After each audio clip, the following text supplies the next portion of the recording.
justice. J'ai lutté efficacement contre la corruption et les détournements. En tant qu'homme d'affaires, j'ai créé des milliers d'emplois. J'ai toujours veillé à la responsabilité sociale de mes entreprises.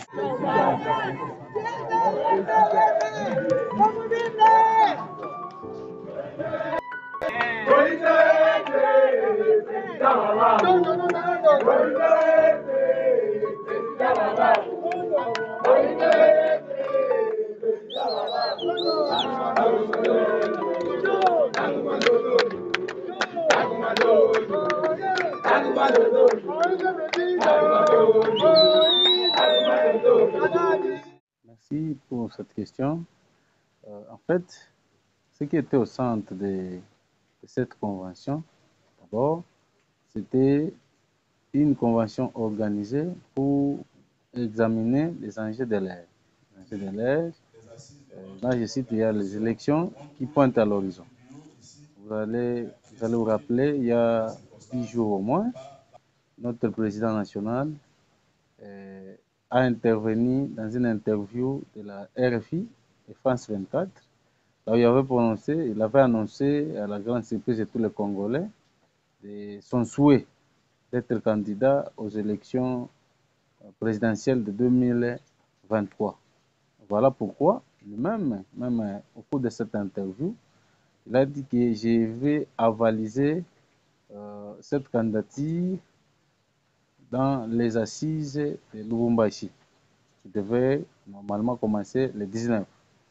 Voilà pourquoi la haute hiérarchie du parti a convoqué tous les représentants, je crois, des différents départements du parti, les cadres, les hauts cadres, pour venir parler si c'est ce qui était question par rapport à l'interview du président. Et c'est prévu aussi, selon nos statuts, qu'il y ait convention nationale chaque fin de l'année pour examiner un peu de voir ce qui s'est passé au parti tout au long de l'année et projeter les perspectives d'avenir. Voilà pourquoi je suis là. Oui, normalement, les partis ensemble prônent la démocratie. C'est un parti démocratique et le président l'a toujours dit, il faut laisser les gens libres de s'exprimer. Et au sein du parti, lorsque les congressistes, les gens qui étaient présents, il y avait des gens qui avaient des ambitions aussi de postuler comme candidat président de la République. Et voilà, nous avions enregistré 6 candidatures. Et après un temps, les 5 autres ont désisté en faveur de notre président national du parti. Ce n'était pas une question d'imposition. On n'a pas si le président avait exprimé. On a laissé le temps aux autres aussi de s'exprimer. Mais au finish, ils ont abandonné la course au détriment de notre président national. Mais pourquoi ils avaient abandonné? Bon, ils avaient abandonné parce qu'ils étaient face à quelqu'un qui a une vision. Parce que chacun a présenté son projet de société. Et nous, les congressistes, après vote, parce que c'est à nous, c'est aux participants, de voter, de choisir celui qui devrait être notre candidat. Et nous avions choisi Moïse Katumbi Tchapoué comme le candidat du parti à l'élection présidentielle de 2023. Voilà, c'est ça qui a été question. Oui, non, bon, normalement, je disais si des enjeux de l'heure, nous devions parler de la coalition qui nous initie avec nos partenaires d'hier, l'IDPS, c'est ce qu'on appelle l'Union sacrée. Vous voyez, le président aussi, il a aussi parlé qu'il quittait l'Union sacrée. Et il devait attendre que le parti, parce que le parti a ses instances, les instances du parti devraient maintenant tabler sur cette question, voir qu'est-ce qu'il faut faire, qu'est-ce qu'il faut lever comme décision. Et les instances, nous qui étions présents là-bas, nous sommes dit que le parti doit quitter. Quitter, pourquoi? Parce que aujourd'hui, nous sommes partis appuyer les amis, parce que le pays était en danger, mais on ne nous a jamais écoutés. Et nous nous voyons déjà vers les élections, nous allons vers les élections. Bon, nos partenaires, ils sont toujours flous envers nous. Et voilà pourquoi le parti a levé l'option de quitter officiellement la coalition au pouvoir, ce qu'on appelle l'union sacrée. Voilà. Et nous ne sommes pas limités seulement là-bas, parce qu'on devrait aussi voir, vérifier nos tests. Là où il y avait des petites difficultés, on devait adopter certains tests aussi pour la bonne gestion du parti. Et c'est ce qu'on a fait en dehors de la candidature du président. Bon, vous savez, M. Katumbi, c'est quelqu'un de patience. De patience, il a toujours participé dans des coalitions de bonne foi. Et il est parti, il a été appelé par son frère, qui lui a toujours considéré comme un frère, Félix Tshisekedi Tshilombo. Il est parti participer à partir de l'année 2020. Parce qu'on n'a pas commencé au début. Et on devrait voir, parce que ce n'est pas en une année on peut évaluer la gestion de quelqu'un. Nous avions attendu de 2020 jusqu'à aujourd'hui en 2022, mais depuis un certain temps, le président ne cessait pas de décrier la gestion du pays. Vous allez vous souvenir, nous étions à Kisangani lorsque le président est venu lancer le parti Ensemble à Kisangani le 21 décembre 2021.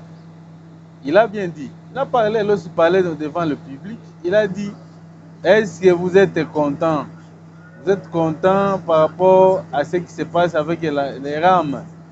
Vous voyez, c'était une manière d'annoncer, de dire à nos partenaires d'échanger des choses, de quitter cette voie-là qu'ils ont empruntée, parce que nous prenons les changements et nous sommes partis là pour changer.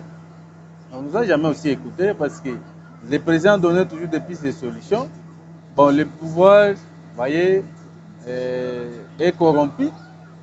Les gens qui étaient actuels, nos amis de l'opposition de l'ancien régime, aujourd'hui sont au pouvoir.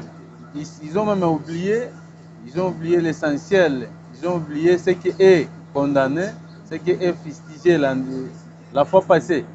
Aujourd'hui, ils se sont encore versés sur le même pratique.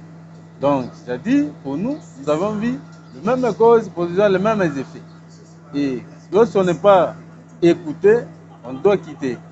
On doit quitter et on attendait, on pouvait attendre ce qui est le moment opportun. Ouais, nous avons encore une année. Si nous étions des malhonnêtes, on devait attendre jusqu'à la fin du mandat pour présenter le candidat Katumbi comme président.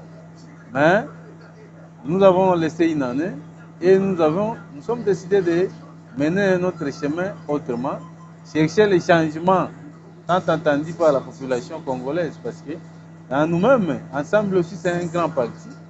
Un parti qui regorge, donc c'est aimé par tous les Congolais. Moi, je vais vous donner l'expérience de la Tchopo, où lorsque vous parlez de Katumbi, c'est tout le monde qui adhère. C'est tout le monde qui adhère, c'est-à-dire c'est un homme qui a une vision pour ce pays. Alors, face à cette vision, et une vision qui allait être gâchée chez nos partenaires, tant mieux que nous-mêmes, nous mettions ça à l'intérêt de la population congolaise. Voilà les départs. Ce n'est pas parce que c'était la fin de l'année du mandat, mais nous avions attendu, nous étions patients. Bon, comme ça ne marchait pas, il n'y avait plus l'importance de rester là où on ne nous écoute pas. Mais surtout que l'Union sacrée n'était pas une plateforme. Oui, ce n'était pas aussi une plateforme électorale. Voilà, c'était une plateforme. Bon, ce n'est pas même une plateforme. C'était une organisation là. Moi, j'ai toujours dit que l'Union sacrée, c'est bon, c'est quelque chose, c'est une idée seulement, une pensée qui reste dans la tête des gens. Bon, c'est tout. Parce qu'il n'y a pas une charte, il n'y a pas quelque chose qui régissait l'Union sacrée, il n'y a pas une ligne de conduite et les gens étaient comme ça. Hein? Voilà, c'était un nom. Ce que je peux dire pour clore, c'est quoi? C'est appeler la population congolaise tout entière, et celle de la Tchopo en particulier, d'adhérer à cette vision, la vision de Moïse Katumbi, ouais, qui est basée sur le libéralisme social. de libéralisme social où on doit traiter de l'individu aujourd'hui un problème. L'homme congolais ne se retrouve pas. Il ne mange pas bien. Il est dans l'insécurité. Alors maintenant, il faut que tous ces gens-là, toute la population adhère, parce que nous avons maintenant un manager. Et un manager, lorsqu'il sera au pouvoir, il va changer tout ça. Parce que même dans les assises, il nous a dit, il nous a rappelé tout ce qu'il a toujours dit, un autre Congo est possible. C'est-à-dire que ces gens-là viennent, j'exhorte tous les jeunes, j'exhorte toute la population entière de venir nous accompagner dans cette élite, afin de hisser notre président, notre candidat président, Moïse Katumbi, à la magistrature suprême, pour l'intérêt de ce pays. Parce que le pays est presque dans sa disparition.